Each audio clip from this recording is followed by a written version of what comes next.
आत्ताचं मोबाईलमध्ये हरवलेलं बालपण बघताना आपलं बालपण किती सुंदर होतं ते आत्ता कळतं.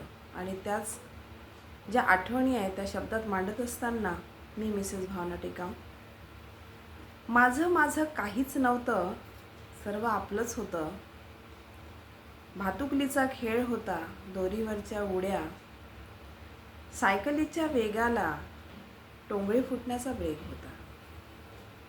गणवेश नव्हता कधीच नवीन, पुस्तक नव्हती कधीच कोरी, फाटलेल्या पुस्तकांना बाइंडिंग करताना मात्र रात्र जाई सारी.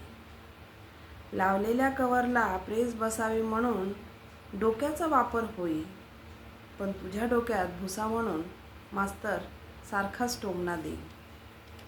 मातीमध्ये त्रिकोण चौकोन किती सारे केले, मोठे मोठे किल्ले कित्येकदा बांधून स्वतःच मोडले.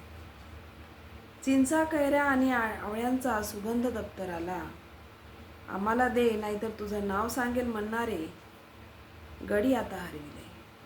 नव्हती डिग्री मायबापांकडे, नव्हती डिग्री मायबाबाकडे, पण अपील सारखी शिक्षकाकडे.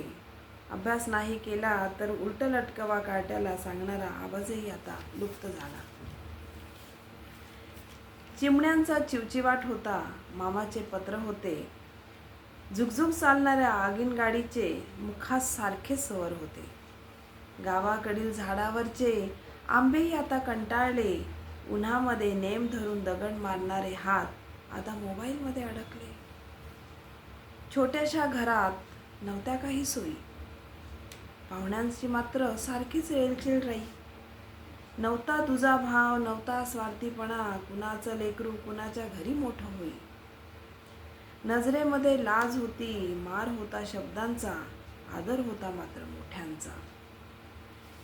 लक्झरी काहीच नव्हतं, पण होतं सर्व सुखकर. चेहऱ्यावरती मिश्किल हसू, निष्पाप होतं बालपण. चार भावंडांमध्ये वावरताना नवीन काही भेटत नव्हतं, पण जुन्या वस्तूंमध्येही लाख मोलाचा आनंद होता. लहानपणच्या आठवणी वाटतात लई भारी, भातावरती तुपाची धार आणि डब्यातील साखरपोळी. आईचा पदर होता, वास होता मायेचा, चार भावंडांना सामावून घेताना गर्व मात्र मायपणाचा.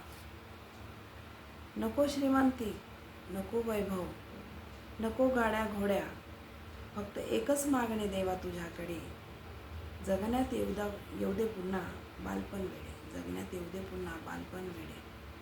आणि हे बालपण आता कुठेतरी हरवलेलं आहे. या बालपणाला पुन्हा परत आणावे त्या लहान मुलांमध्ये आणि पुन्हा आपलं बालपण शोधावं असं वाटतं.